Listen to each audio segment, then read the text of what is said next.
always there for me. And you know that I can be, and you help me to succeed and to achieve. Good evening. Good evening. It's a great Wednesday night. Perfect time to learn some Torah together. That was Benny Friedman and Tzvi Silberstein singing a new song. It was just released called Poseach, from the line Poseach es yadecha mazbia lechol chai ratzon, Psalm 145. You open your hands and satisfy the desire of every living thing. How are you, my holy sisters and brothers? Let's light up the darkness.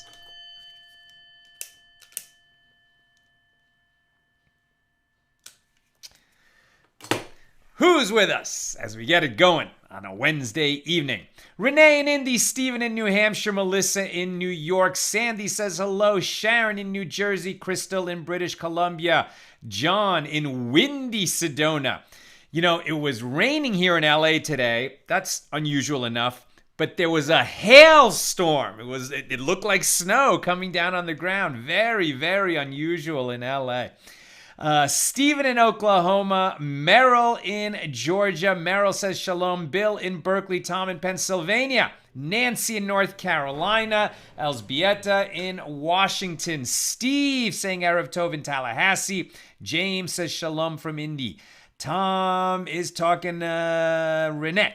Okay, Loretta in Oregon, Randy in Florida. Welcome, everybody. Over there on the YouTube side, Marjorie in Georgia, Lynn in North Texas, Gigi in British Columbia. And Michael says he's over on the YouTube side because Facebook was acting funky. You know, what can I say? These social media platforms, they keep changing. It is a plan of ours that, at some point soon, if you are a philanthropist, we are looking for somebody to fund the creation of an accidental Talmudist app. It's not cheap to develop an app. You know, we did well in fundraising this year, but not as well as in most. We would normally hope to do more. For the COVID year, we did great.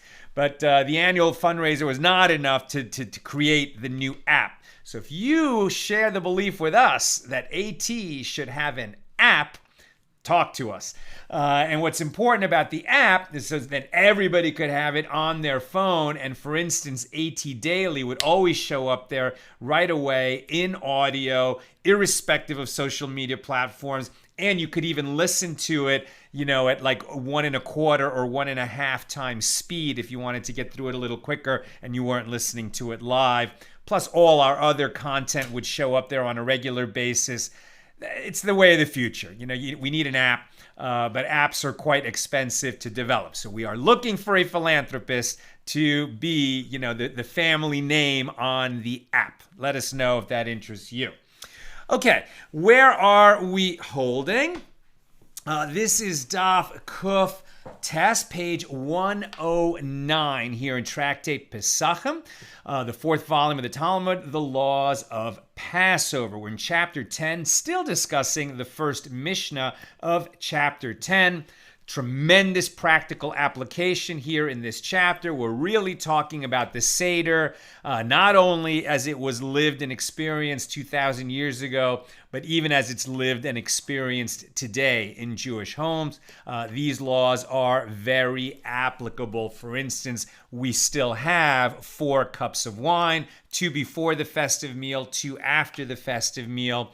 We recline to our left. We eat matzah at the Passover Seder. We eat bitter herbs, etc. So we're continuing this discussion. And once again, these are short pages, and so normally here in AT Daily, we only pick, sections of each page so that we can go in depth. These pages in this region of the Talmud, as it were, are all kind of short, and so it's a treat. We're able to cover the entire page within the time that we and the manner in which we do these pages. So let us get into it. Here we go, page 109 on the A side. We're starting just a little bit from the top because we went a little bit past the page yesterday. Okay, it was taught in a Baraisa. They said about Rabbi Akiva that in all his days, he never said to his students that the time had come to arise from their learning in the study hall. Instead, he would continue to teach. Wait a minute, where am I? Instead, he would continue to teach as long as they were willing to listen. And this was true except for the eves of Passover and the eve of Yom Kippur, when he would stop teaching early. And the Gemara explains the reasons for these exceptions. On the eve of Passover, he would stop on account of the children, so that they would go to sleep during the day. Wait a minute, so that they would go to sleep during the day and that they would not be tired and sleep at night. And on the eve of Yom Kippur, he would stop so that his students would remember to feed their children. I mean, Rabbi Akiva, who were his students, they were Talmidei Chachamim. They were, sages in training. And so as long as his students wanted to learn, he kept teaching. He never cut off the class. Can you imagine? Except on the eve of Passover and Yom Kippur. Why? Because he didn't want the students to get home late and then start the Seder so late that the children would end up falling asleep. The children are an integral part of the Seder. As we know, we want children to ask questions. We give them the 4 questions as a script, as it were, of questions that they can ask. But even better, if they're so engaged and they see things at the Seder table that are unusual, and we even kind of goose them a little and do crazy little things and entertain them and give them sweets and treats and just get them excited so that they will naturally ask questions, right?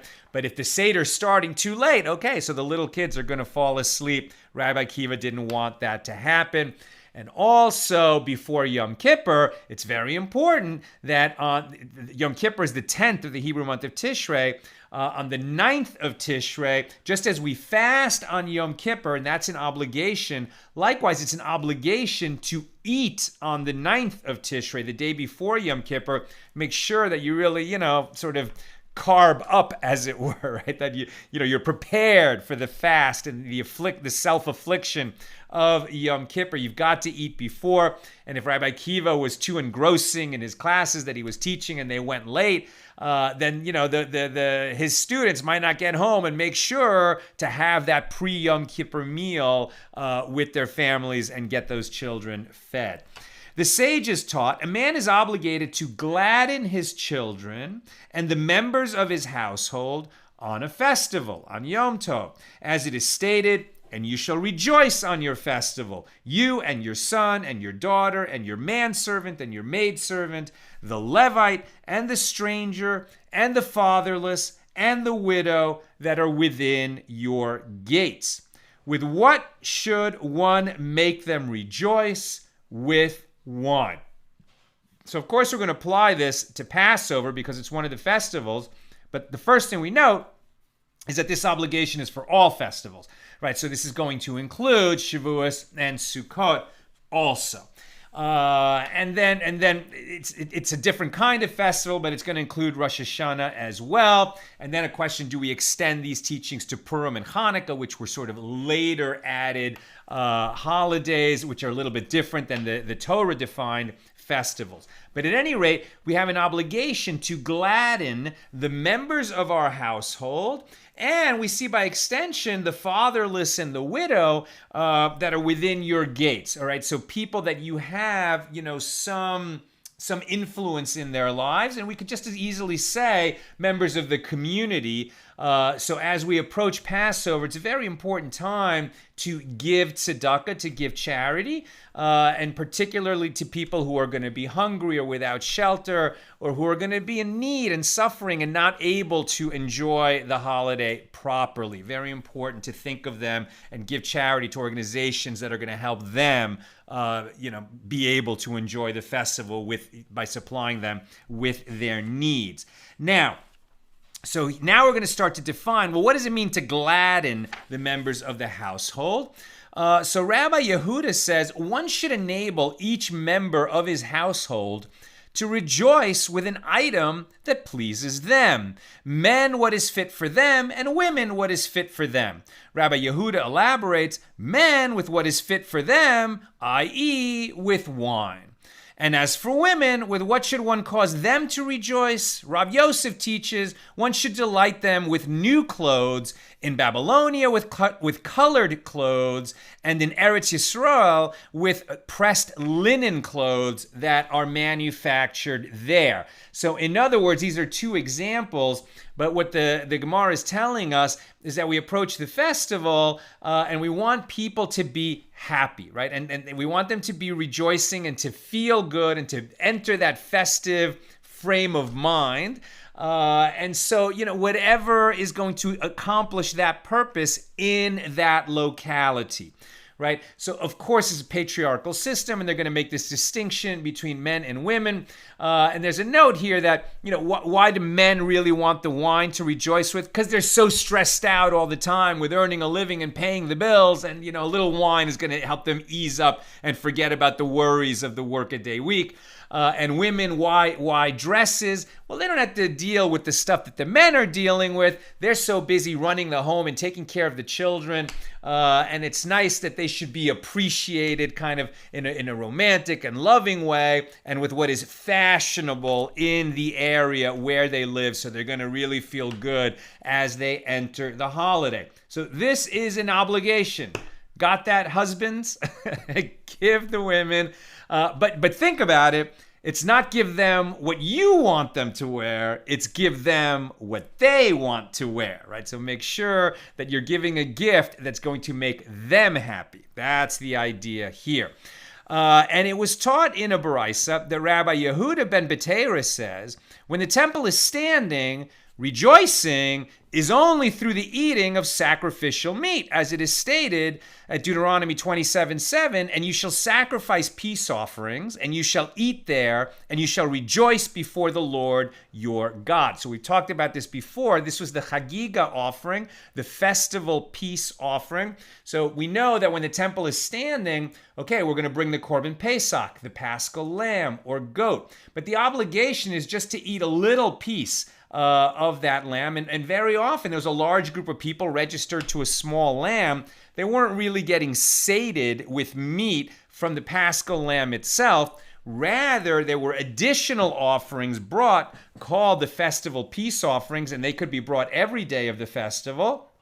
And so that the people were in Jerusalem on these pilgrimage festivals, and they were eating the meat of these festival peace offerings as described here in Deuteronomy, and that we rejoice in them. So that's the key to rejoicing. But those offerings, the meat of those offerings was only possible when the temple was standing. Once the temple was destroyed, we can no longer bring offerings or eat their meat. And remember, there's only a very limited number of the types of offerings where we eat them, right? Some offerings are burned entirely on the altar. Others are only eaten parts of them by the priests. But the peace offerings, like the Paschal lamb, are eaten by the owner of the offering. Okay, but that's when the temple was standing. And now that the temple is not standing and one cannot eat sacrificial meat, he can fulfill the mitzvah of rejoicing on a festival only by drinking wine, as it is stated, and wine that gladdens the heart of man, from Psalm 104. Rabbi Yitzhak said, the vessel used for measuring brine. So now we talked yesterday, what was the minimum measure of wine for the 4 cups of wine that we drink at the Seder. And we said that they used something called the log, and a quarter log was the amount of undiluted wine that you need to drink on Passover night, because when you dilute it properly, 3 parts water, 1 part wine, that quarter log of undiluted wine, and they would always dilute their wine, becomes a log of diluted wine, and now you break that up into 4 cups, and you've got the minimum measure for each cup. And as we saw yesterday, the quarter log of wine, the minimum amount of wine that you need to drink in each cup, is about an egg and a half, right? And the volume of about an egg and a half is how much wine each of those 4 cups has to be minimum. Absolutely, they can be more. But you don't just sip your wine at Passover. When it's time to drink one of those cups of wine, you've got to drink at least an egg and a half volume. If alcohol is not good for you, you could do it with grape juice. Okay, so now that we're talking about those measurements, we're continuing a little bit on that conversation. And Rabbi Yitzchak said the vessel used for measuring brine that was in Tzipori was the same volume as the log in the temple. And with it, the sages would measure the quarter log of Passover. They would fill this vessel and then divide the liquid it contained into 4 equal parts.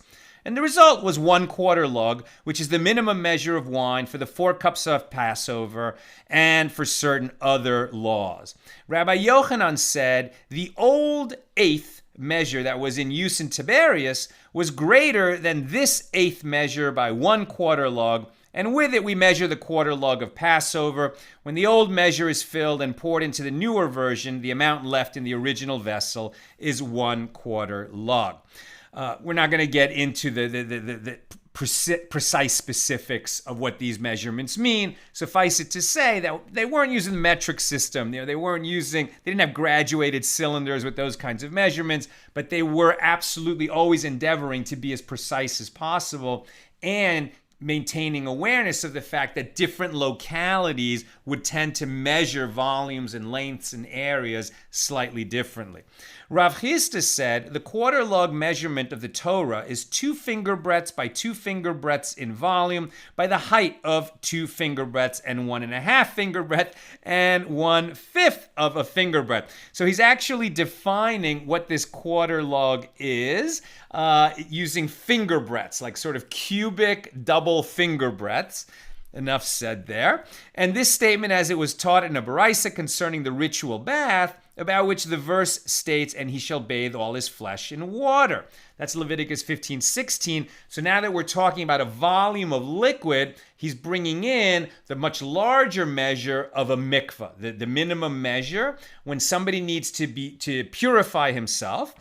So if, for example, he touched a dead body, so he's going to go through a whole purification process. At the end of that, it requires an immersion in a ritual bath. And the idea there is that a person's entire body needs to be immersed in the water without touching the sides. The minimum measure for that, for the average person, was understood to be 40 sa. And 40 sa is the volume of water that's in a container, which is a cubit by a cubit by 3 cubits.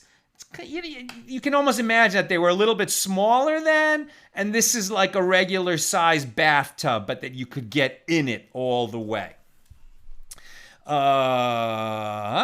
And from which the sages expounded, this phrase teaches that there should be nothing interposing between one's flesh and the water. And the expression in the water indicates that the verse is referring to a specific body of water, i.e. the water of the mikvah. And the phrase all his flesh teaches that one must immerse in the water that his whole body can enter at once. And how much is that? A cubit by 3 cubits. And the sages measured the measure of water necessary for a mikvah as 40 sa. The Gemara cites a discussion related to the topic of measurements. Rav Ashi said, Ravin bar Chinana said to me, the table of the temple upon which the showbread was placed was comprised of assembled parts.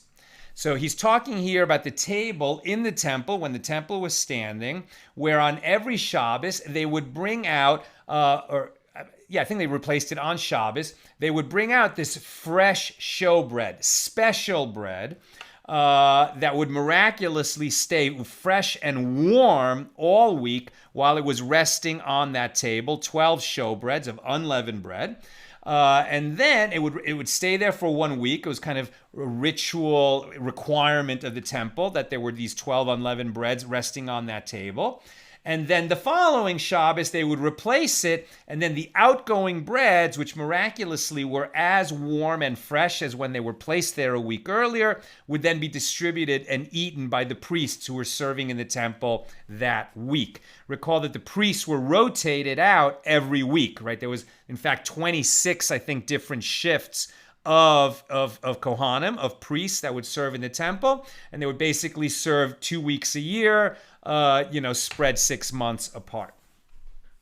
Okay, so about this table, Rav Ashi said that Ravin Bar Chananah said to me, the table of the temple was assembled in parts. For if it should enter your mind that the table was firmly connected and could not be taken apart, well, how could the priests immerse a cubit in a cubit? Meaning, if the table somehow became tameh, ritually impure, and they needed to immerse it in water, and from there we see that we don't just immerse people in water, we also toivel vessels, right? And so the vessels that were used in the temple, and the pots and pans and plates that we use today when we get new stuff for the kitchen in a traditional Jewish home, we take it to the toivel mikveh and immerse it in water so that it sort of loses whatever impurity it had before it entered the Jewish home, and now is ready for use. But it has to be fully immersed and not touching anything while it's immersed. And that's why you sort of pass it from one hand to another underwater. So he's saying, well, if the mikveh is 1 cubit by 1 cubit by 3 cubits, the dimensions of that table were such that it would not fit in that minimum measure of a mikveh. And so the Gemara responds, what is the difficulty? Perhaps the priests would immerse it in the Sea of Solomon. The Sea of Solomon was an enormous mikveh that was built in the temple, Solomon's temple, the first temple, where they would do ritual immersion for the priests there on the temple grounds, and they would immerse vessels in it. And it was the size of 150 mikvahs, 150 minimum size mikvahs. So there was plenty of room. They wouldn't have to take apart that table if they wanted to immerse it all at once. We learned in the Mishnah that even with regard to the poorest of Jews, the charity distributors should not give him less than 4 cups of wine. Now we're getting back to the cups of wine. How could the sages establish a matter through which one will come to expose himself to danger? But wasn't it taught in a Baraisa, a person should not eat pears, i.e. an even number of food items, and he should not drink pairs of cups, and he should not wipe himself with pairs meaning 2 at a time, and he should not attend to his needs, his sexual needs, in pairs, right? So like when husbands and wives make love, they should either do it once or 3 times, not 2 times. Why? What is this problem with doing things in pairs, in sets of 2? And the concern was that one who uses pairs exposes himself to sorcery or demons. So why would the sages require one to drink an even number of cups and thereby place himself in a position of danger? Okay, so we're actually now beginning a section of this tractate that's going to last on and off for the next 4 pages, where we're going to talk about demons and the Talmudic notion of demonology. Fascinating stuff. So we'll just say at the outset, there's been a lot written, a lot said about demonology in Judaism and the sages' understanding of demonology. Just some general points on this. Demonology is much, much more present in the Babylonian Talmud than in the Jerusalem Talmud. The Jewish community in Bavel, which was part of the Persian Empire, was surrounded by a culture that had a much greater interest in the dangers of demons and avoiding being attacked by or cursed or haunted by demons than the Roman community in Israel, right? So it was a much bigger deal. The Roman community was more into, it was definitely pantheistic. They were pagans. They had lots of gods, and they would try to propitiate the gods and serve gods that they liked and avoid gods that they didn't like, but not so much about demons. Over there in the Babylonian community, it was just the most common thing. All of the population was concerned with avoiding trouble from demons. And so that included the Jewish people who lived among them. They kind of absorbed that kind of concern. I don't even want to call it superstition. The sages are going to take it seriously, but at the same time, they're going to acknowledge that not everybody takes it seriously. Some people are more concerned about encountering demons than others. So we're gonna take their teachings seriously about this. These days, to the modern ear, it might sound like, oh, what are they really talking about? Isn't this just superstitious stuff? Hard to say. We're talking about a life of faith here. What we certainly do not believe in is that there's God up here and there's some kind of nearly as powerful force down here who commands a legion of demons. That's out. We don't have that understanding in Judaism at all. When we talk about Satan, Satan, that's an angel who works directly for God, and Satan's job is to be the adversary. We understand him like a prosecutor. He's the prosecuting angel. He's kind of against the humans, that is true, but his job is in the heavenly court to be the accuser and to say this is all the different ways in which the humans fail and let God down and don't hold up their end of the covenant, as it were. And to sort of prove his point, the Satan will sometimes act as a tempter. It's almost like, what is it that cops are not supposed to do? What's that word? Entrapment, right? He's trying to entrap us by creating situations that wouldn't exist otherwise. Okay, so that's in terms of Satan. But demons are something else. They have nothing to do with Satan, actually. So demons, there's going to be a lot of different understandings of what they are, but they occur quite often in the Babylonian Talmud. We saw a long discussion of them, actually, in the first tractate of the Talmud in Brachos.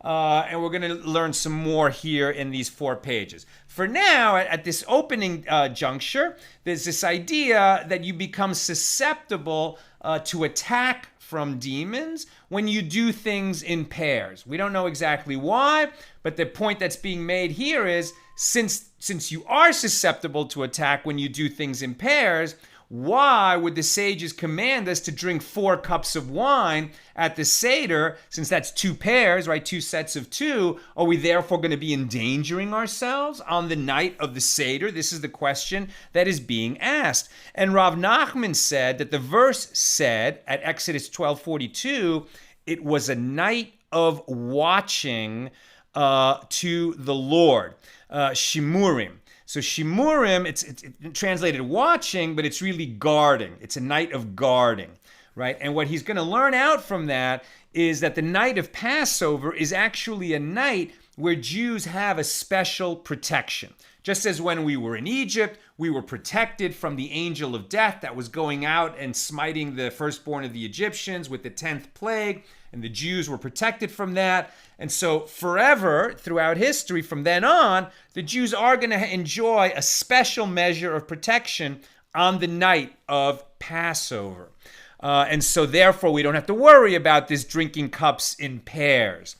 And it says here, so this indicates that it is a night of guarding, and it is a night that remains guarded from demons and harmful spirits of all kinds. Therefore, there is no cause for concern about this form of danger on this particular night.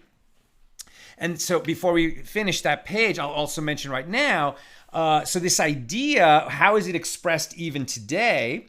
That we have a special measure of protection. So, for example, when Passover coincides with Shabbos, right? On Shabbos, Friday night davening, the Friday night evening service, which we do at our minyan, our backyard minyan here, when people go to synagogue, in the Friday night service. So you do the Shemona Esrei, the Amidah, the standing prayer of the evening service. It is abridged on Shabbos.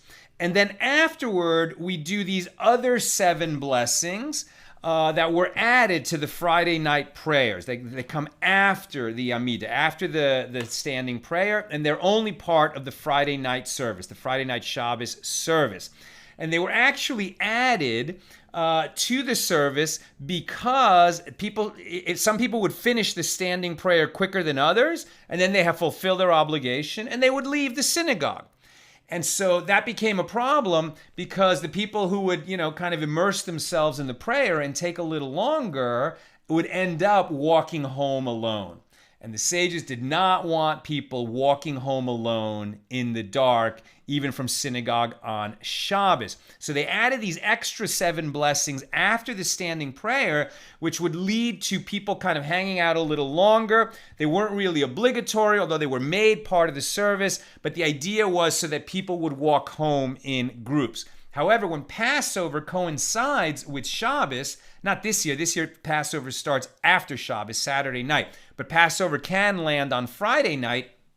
And then when it does, we don't add those additional blessings after the Shemona Esrei on Friday night because it's not necessary, because we have this extra measure of protection on Passover night.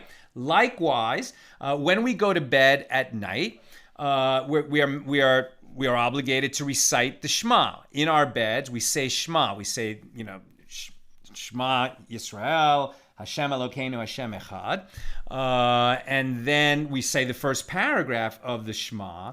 And then there's a series of other blessings. Not everybody says them. Some people only do the Shema in a paragraph and maybe a little bit more. But if you look in a siddur, in a prayer book, there's a whole page of additional blessings that were, that a lot of people make a practice of saying them every night. Those prayers and blessings were added to the prayer book to be said at nighttime, at bedtime. Why? To ward off the spirits and demons that might come upon a person at night. However, on Passover night, whatever day of the week it lands, it's enough to say the Shema, which is a daily obligation every day, but you don't need to say those additional blessings. You don't need them because we have this extra measure of protection. Now, one of the strongest measures to be said when you feel like you're encountering evil spirits in your life, modern people may feel that this is not relevant to them. I will say that I remember... I remember once, it's the only time I ever thought I was in a haunted situation, right? I was in a very, very old building, hundreds of years old, in Boston, and I was sleeping there, and that night, I just kind of lay down. I was fully awake. I was just, going to bed and getting ready to sleep, and for some reason, I can't explain it, I was seized with a terror. I know I wasn't asleep, and suddenly I was terrified and like sort of paralytic with the terror. And I knew that I if I could get a sound out of my mouth, I would be saved, like the terror would pass. But I couldn't get a word out of my mouth, and I just felt like there was call me crazy, I felt like there was some kind of a spirit in that old building that had kind of like passed by me, or passed through me, or I was in the presence of it. I never found out if there was some story, about some crime that had taken place in that location years before. I had no idea like that. But at any rate, it is understood kind of in Jewish tradition that if you're ever faced with that kind of a terror, what do? If possible, recite Psalm 91. And Psalm 91 is part of those evening blessings that you can say every night to ward off evil spirits that might come and attack you during the night. So now that you probably heard Psalm 91 before and never thought that it was some kind of, a way to ward off demons or evil spirits. So I'm just going to read Psalm 91 now. And now that you've been told that, see if it registers a little bit differently. Psalm 91. And by the way, the tradition says that Moses recited this psalm, received and recited this psalm as he was going up the mountain to see God. Why would he have any fear at all? He's going up to see God. He's been commanded by God. But, he had complete vision. There's never been a prophet like him. And we have this understanding from the sages that if we had the eyes to see it, right? The reason we don't see spirits and demons is because if we had that eye open that we could see them, we would be in a state of abject terror at all times. So it's a blessing to us that we don't see all the spirits that are around us. So Psalm 91, he who lives in the shelter of the Most High dwells in the shadow of the Almighty. I say of God, my refuge and stronghold, my Lord in whom I trust, that he will save you from the fowler's snare and the deadly pestilence. With his pinions he will cover you, and beneath his wings you will find shelter.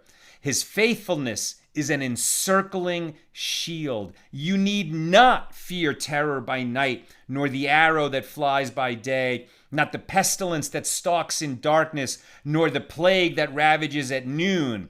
1,000 may fall at your side, 10,000 at your right hand, but it will not come near you. And we learned back at Brachas, I think page 6, that there are literally 10,000 demons and spirits flying around in the spiritual realm.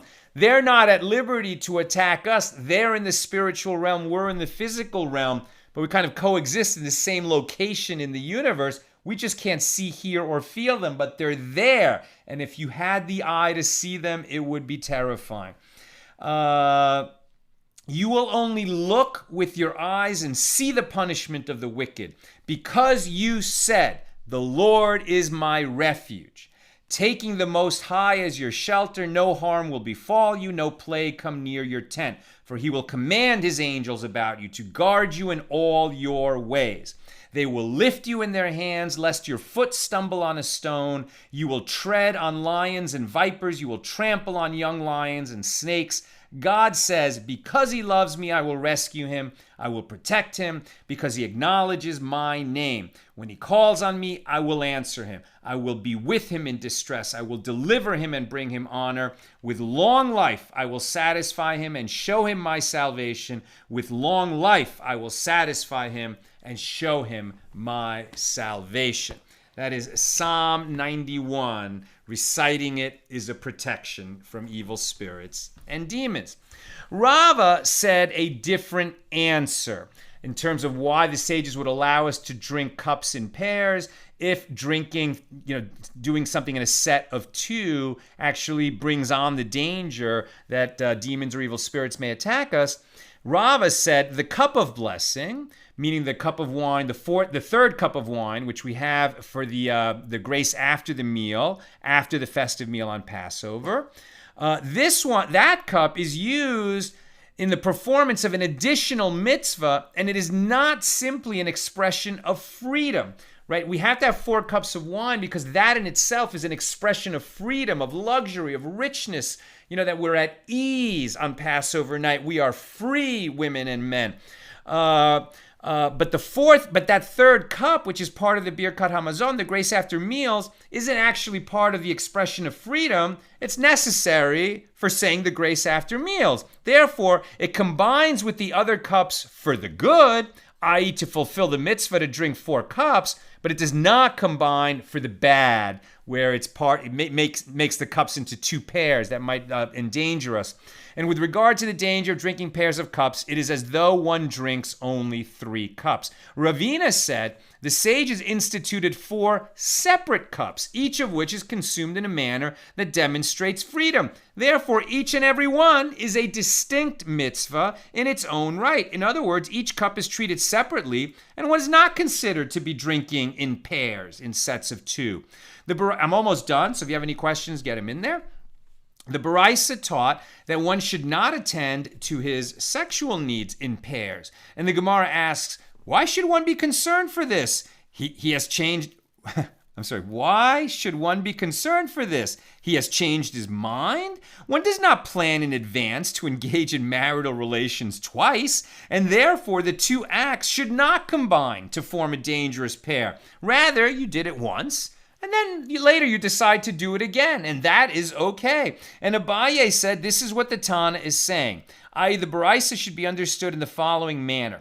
One should not eat in pairs nor drink in pairs, and if he does so, he should not attend to his sexual needs right afterward, even once, lest he is weakened by the act and will be harmed for having eaten or drunk in pairs. And the sages taught in another Baraisa, if one drinks in pairs, his blood is upon his head, i.e. he bears responsibility for his own demise. Rav Yehuda said, when is that the case? When one did not leave the house and view the marketplace between cups. In other words, if you drink 2 glasses straight off, then you're endangering yourself.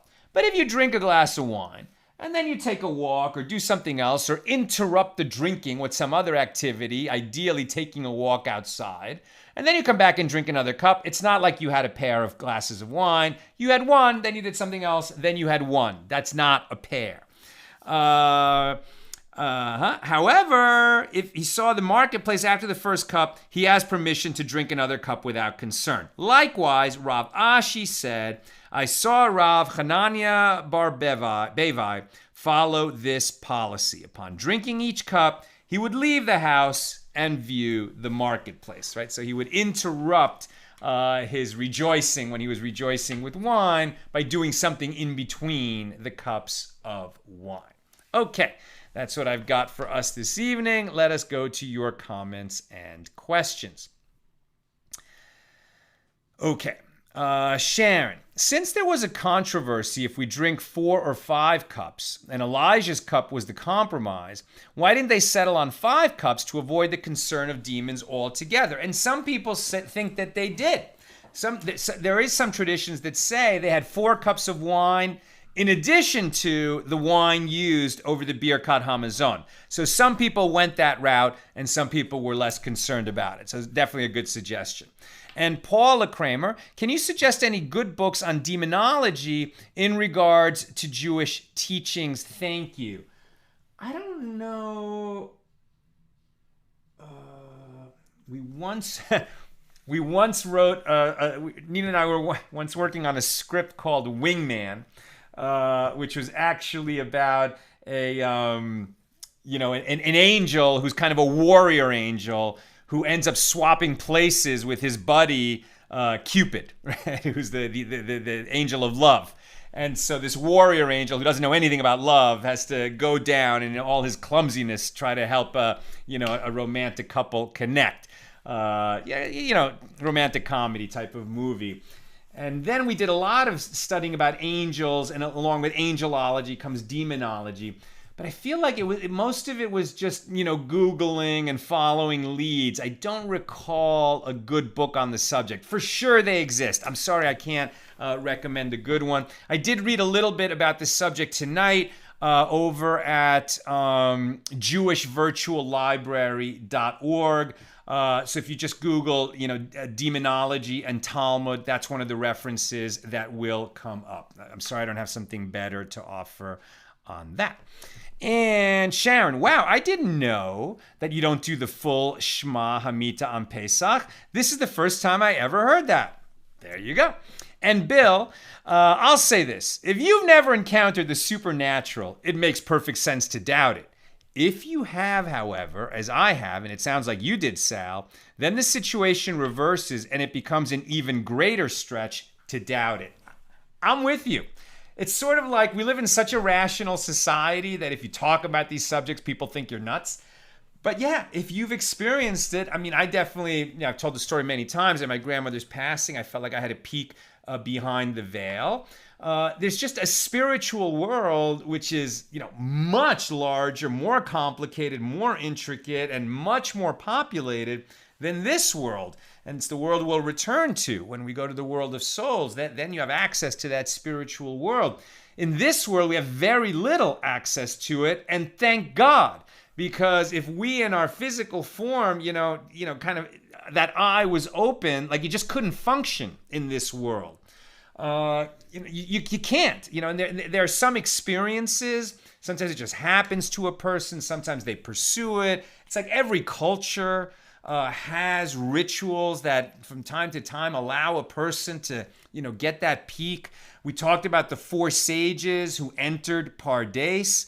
Only Rabbi Akiva was able to go there and return in peace. The other three, one died, one went crazy, and one became evil. I mean, it's not for everybody. But if for some reason you had an encounter, with the supernatural, with that realm, that dimension, as it were, yeah, no, you it's real. It's real. Another place where this conversation comes up, and I'm not saying it explains anything. It's just where it can be part of the conversation. I'm not saying this is the cause. Every situation is different. But how often do you see these cases where somebody snaps, does a horrible, evil, murderous thing, and then later, all the people that knew this person are like, makes no sense. It wasn't that kind of person. Now, it may be that he was just a good actor and he was wicked evil all along. He was just hiding it and all the neighbors had no idea. Sometimes, occasionally, I wonder if it's possible, that somehow a person, happens across, bumps into one of these packets of energy, that they weren't meant to encounter and they do, and it's like they get taken over by it, why do all these traditions exist in every culture about that realm, both for good and for evil? Is it just explaining human psychology, or is there more to it than that? We're just opening that discussion. We're going to be talking quite a bit more for the next few days about certain teachings here of the sages about demonology, and some kind of like practical teachings to keep you out of trouble if this is a concern for you. So more to come on this subject in the next few days. Have a great night. A peaceful, safe night.